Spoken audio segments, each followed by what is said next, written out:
Ez esan hau aurreikusita zegoela gezurra delako.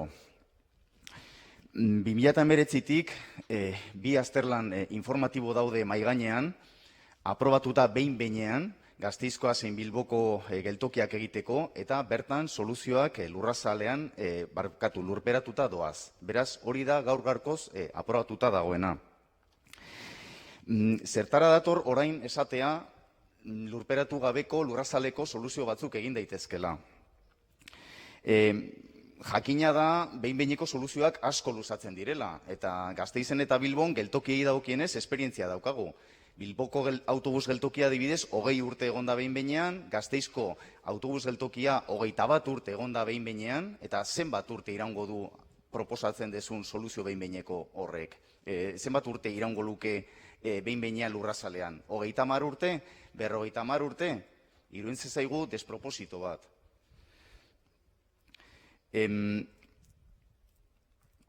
Noiz bukatuko lirateke behin betiko soluzioak? 2050ean? 2080ean? Benetan uste dugu lotsagarria da eramaten ari zareten eta ematen ari zareten irudia. Ez dakigu zenbat balio duen proiektuak, ez dakigu noiz jarriko diren martxan trenak, aste honetan zabaldu da, akaso 2031-2032 izan daitezkela data optimista batzuk, ez dakigu merkantziak jundizetik hegoaldera joango ote diren, ez dakigu gure erkidegotik kanporako loturak nolakoak izango diren, eta hori gutxi balitz, oraintxe ez dakigu nolakoak izango diren Bilborako eta Gasteizerako sarrerak. Bilboko sarrerak adibidez, non egongo dira behin-behineko horiek? Basaurin, Galdakaon. Hau da desastrea, arrela salburua. Enpresa pribatuan lan egongo bazinate, kale gorrian egongo zinatekete aspaldi. Eta ez bakarri zu, baitare aurreko sailburuak HTA kudeatu dutenak. Eta bide batez, EAJaren azken egunetako haserrea gai honekin, hasiera batean komikoa dirudi, baina konturatzen zarenean ze dirutza mugitzen ari den eta ze proiektu gelditzen ari den atzean, esate baterako aldiri, Renferen aldirikoen zerbitzuak, konturatzen zara ez dala komikoa, baizik eta tragikoa, ezta?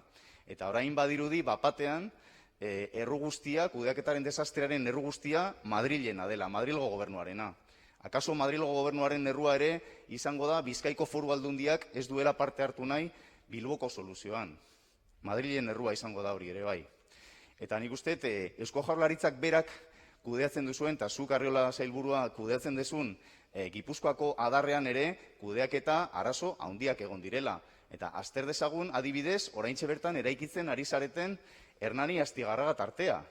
Tarte bat da 2,4 kilometroko luzera bakarrik daukana. Zenbat urte daramatzazuek tarte hori egiten? Erantzungo dizut nik, ze bestela betiko egingo didazu. Irailean beteko dira 10 urte, hasierako obrak esleitu ziren dituztenetik. 10 urte 2,4 kilometroko luzerako tarte bat egiteko, Arriola sailburua. Hori bai kudeaketa ona.